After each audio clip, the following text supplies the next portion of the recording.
please subscribe and don't forget to press the bell icon to get notified whenever we upload a new video. Well, Allianz has decided to stay with its 26% stake in Bajaj Allianz Life and General Insurance companies. That's the word that's coming in from Chairman of Bajaj Allianz, Sanjeev Bajaj. However, in an exclusive conversation with Shireen Bhan from the sidelines of the EY World Entrepreneurs of the Year award, Sanjeev Bajaj didn't rule out a future stake hike by Allianz in its insurance businesses. Here's an excerpt of that conversation. What can we expect now, especially in terms of bancassurance, in terms of more partnerships? What's the future looking like? Distribution is key to insurance, and we've been very careful over the last 5 years to see that we build up distribution across the main pillars. So across banker relationships, in the last 2 years now, between our life and non-life businesses, we've got Bandhan Bank, we've got Ujjivan, we've got India Post recently in the life business. We got Canara Bank for our non-life company 2 years ago. So we are focused on getting a set of new relationships, but one which is symbiotic. It cannot be one way where one is paying a lot of money for a relationship and you're not going to make money. That never makes sense. So banca clearly is important. In addition, for us, our biggest channel is still our agency. And we are working on a digital version of agency the last 2 years. So today, nearly 25% of our business from agency in our non-life business is end-to-end digital. It's a digital virtual agent, and we are replicating the same in our life business. And we are, in addition, working on a third pillar, which will be a proprietary sales force. This is something, again, that we are working initially with our life business, and as that works out, we will leverage it to our non-life business as well. Speaking of future opportunities, Sanjeev, there's a lot of talk and conversation around what could potentially be a game-changing idea for the insurance business, specifically the health insurance business, as and when the government decides to roll out this mega health scheme. Is that an opportunity that you would consider, the standalone health insurance space at all?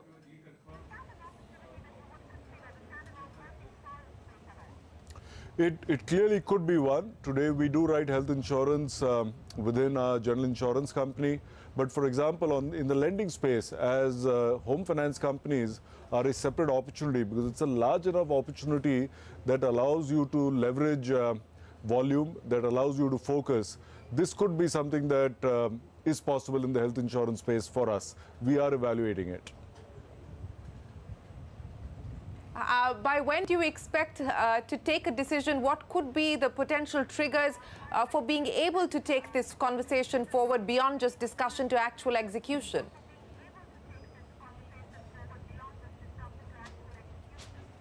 Well, Shireen, right now it's at a discussion stage. We evaluate multiple opportunities every year.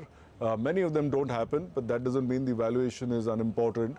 And health is at that stage right now. So there's nothing definite about this going ahead, but it is a very large opportunity in India, both in terms of what the government decides to do through the government scheme, but even on the private side. I mean, we are 1.3 billion people. The government scheme at best will take care of 30–40% of Indians. What about the rest? So that's why it's exciting for us to evaluate this, but there is nothing beyond that at this stage. The decision that has been pending is on what Allianz intends to do with its stake, in the insurance ventures. Given the regulatory change that has happened now, has there been any future conversation, further conversation with them on what they intend to do, what you intend to do?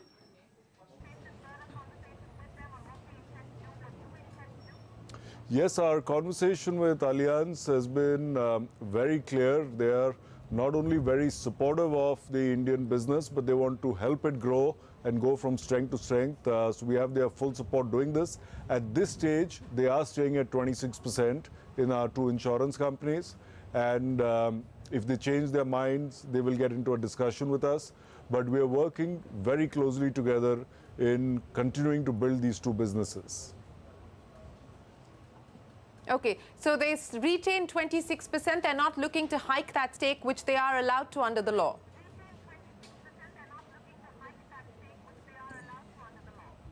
They've decided that at this stage they will stay at 26. It doesn't mean that they will not want to take their stake up in the future, but where they were evaluating this over the last couple of years, they've decided, as far as we know, maybe a better answer would come if you were to check with them directly. But what they've told us is that they will stay at 26 right now, but significantly increase their support strategically to help these businesses grow. So that's a big positive for both companies. Okay, a lot of important statements coming out of that interaction. But we'll do one thing, we'll slip into a quick break, come back and we'll discuss TCS. Because remember, it will be holding its EGM today. We tell you what's likely on the agenda on the other side of this very short break.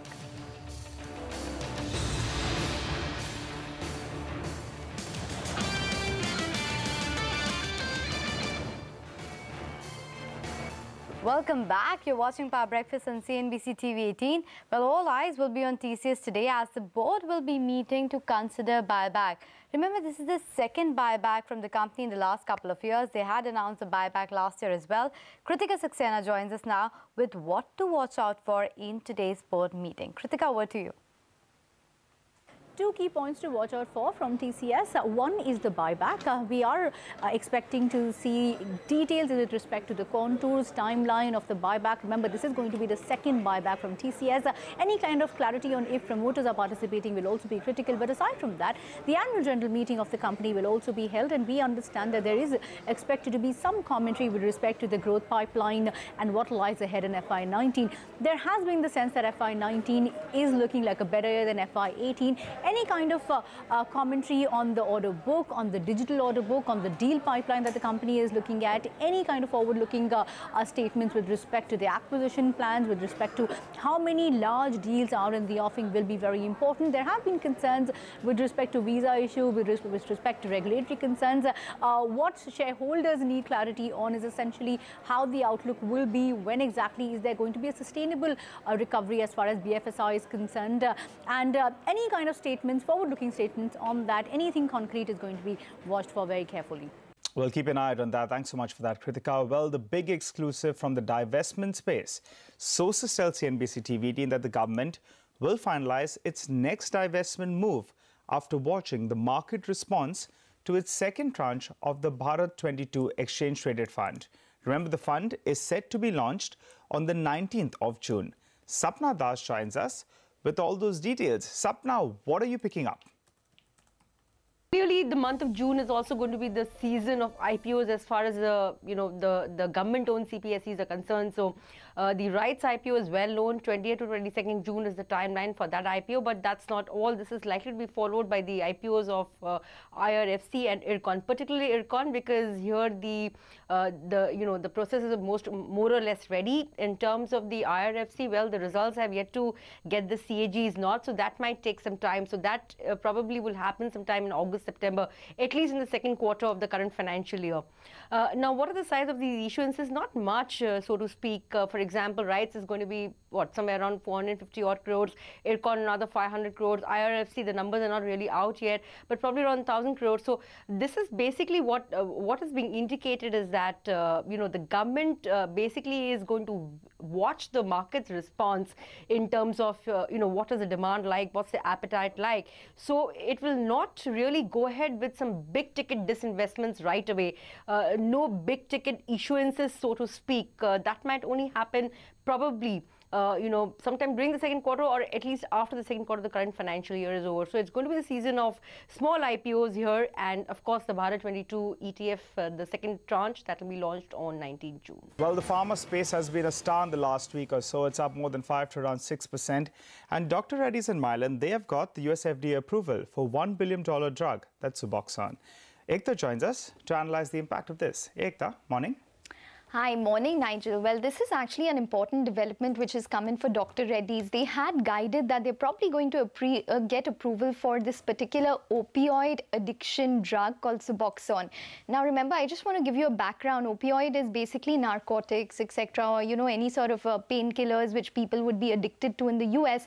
And that has become an increasingly big problem which Trump has been trying to reduce. And hence, this is a very politically motivated kind of approval as well. you would have to say, because the more generic companies are there for Suboxone, the prices would fall faster and hence there would be more generic offtake. Now for Dr. Reddy's, this entire market size as per the innovator is around $1 billion. So the opportunity is huge, but they currently have patent litigations ongoing with the innovator. So that means that they are currently in court fighting for 3 patents, and 4 of which they've won out of total of 7. They are also in the appeals court. So that means that if with the US FDA approval, Dr. Reddy's launches the drug in the US right now, it would be an at-risk launch. That means that if they lose this current patent litigation in the US in the courts while they are selling the drug in the market, that means that they could probably have damages of 3 times of what they are probably selling. So that's basically an estimate. So whether or not the risk reward is worth it would be something that the street would want to see.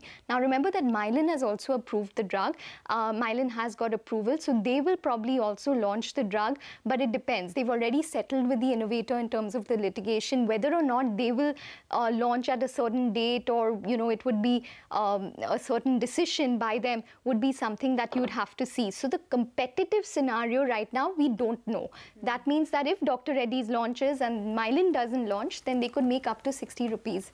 If in case there is competition on a conservative basis, Nomura is estimating around an addition of 10 rupees for FY19 and around 12 rupees for FY20. Again, it depends on the competitive dynamics. If nobody else is there, if they win the litigation, then this could be, a complete win-win scenario for them and a blue sky scenario. But then let's see what happens. Nonetheless, it's a positive for Dr. Reddy's. Okay, so important development there for Dr. Reddy's and Mylan. Thank you, Ekta, for adding that perspective. But on to some not so good news.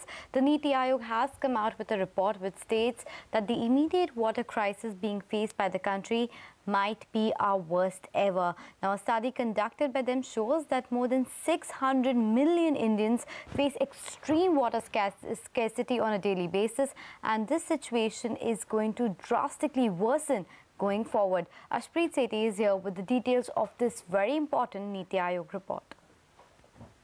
India is suffering its worst water crisis in history, with about 600 million people getting hit as far as extreme water stress is concerned, and this crisis is going to get worse. This is what Niti Aayog's Water Index reveals. In fact, the think tank has ranked these states based on the data for the past 2 years from centre and state resources, and its proposal is to establish this index to improve states' performance. Now, what does this index highlight? The worst and the best performing states. The worst performing states, of course, are Bihar, Jharkhand, Uttar Pradesh, Haryana, UP.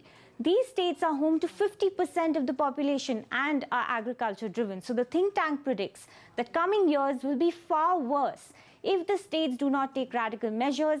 Declining groundwater levels and limited policy action can lead to significant food security risk. That is what the index has noted. Now, fatalities due to water shortage is about 2 lakhs a year, and going by the growing demand for water by 2030, it will be more than twice the current supply. So it remains to be seen whether the states will be taking action on this index as far as water conservation is concerned. All right, then, on that note, we'll slip into a short break, but we'll leave you with the weather report for today from SkyMet.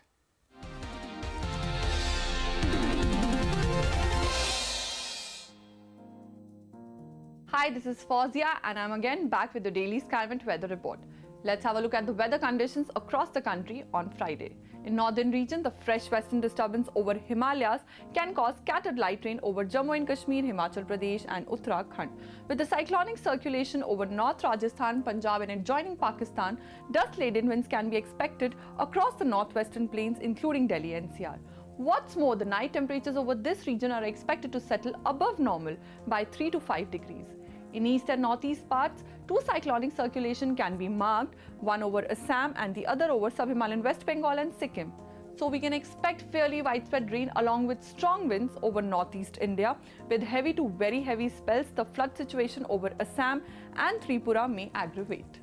Meanwhile, East Uttar Pradesh, Bihar, Jharkhand, West Bengal and Odisha would see isolated rain activity.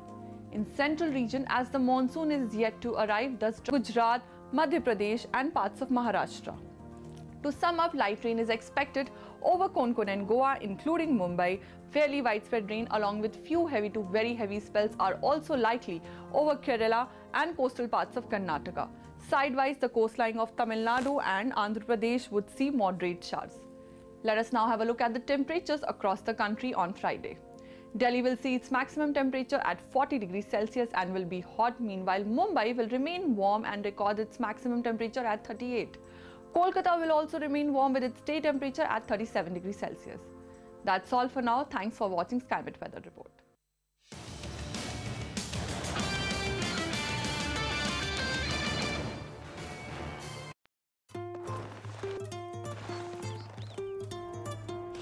Welcome back. You're watching Power Breakfast on CNBC TV 18. Well, let's straight go on to Mangalam Balu, who's standing by to tell us how the cues look like from the derivative space. Mangalam, good morning. Over to you. Good morning, Anisha. So yesterday, was a down day for our markets. The FIIs, they sold about 1,373 crores in the cash markets. We got the futures data, and out there as well, we saw sale of close to 1,300 crores in index futures. Remember, the FIIs were already net short.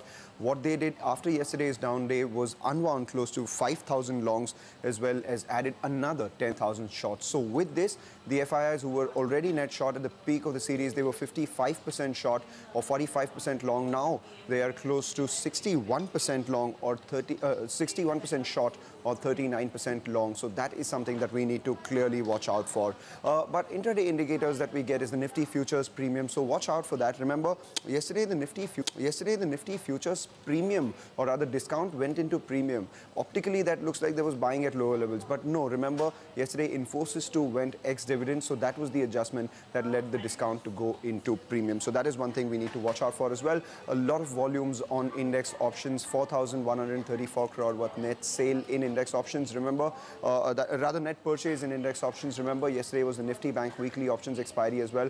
On account of that, the volumes were elevated. But remember, over the last few trading sessions, I've been telling you all the FIs have been writing puts. So over the last, from June 8th to about June 13th, they wrote close to 35,000 short puts. Yesterday, a lot of them were running for cover, packing their bags. Remember, the number could be elevated primarily on account of the Nifty Bank weekly options expiry as well. 10,800 put, which saw a lot of writing, saw some covering. 10,600 put saw some covering.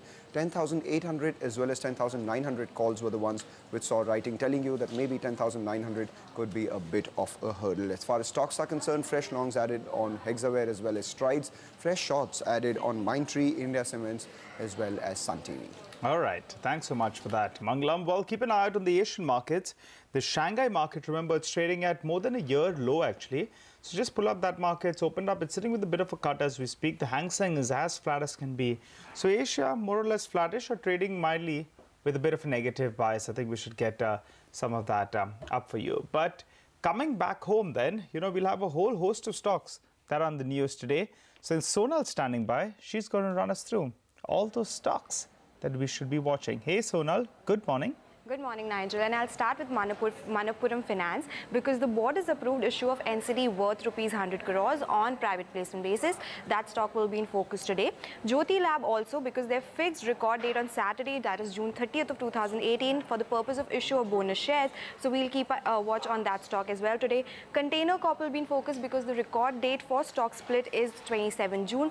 AU Small Finance will be in focus because board has given an in-principle nod to issue around 43.3 lakh equity shares on preferential basis, so we'll look out for that stock. Now some brokerage action. CLSA has written on Prestige Estates. They say that this is the top pick for them in the sector and they have a buy with a target of around 395 rupees per share. They think that there's a large scale up in both the residential as well as the commercial market for the company, and also they like the company's platform-led strategy to growth and also the risk appetite for the company. Also, DB has written on CEAT after the investor meet that they say that they are investing in capacities to drive the market. However, they think that that is priced in and they have cut their EPS forecast by 7 to 8% for FY19, and also they have a buy call with a target and the target has been cut to 1800 from 1950. Back to you.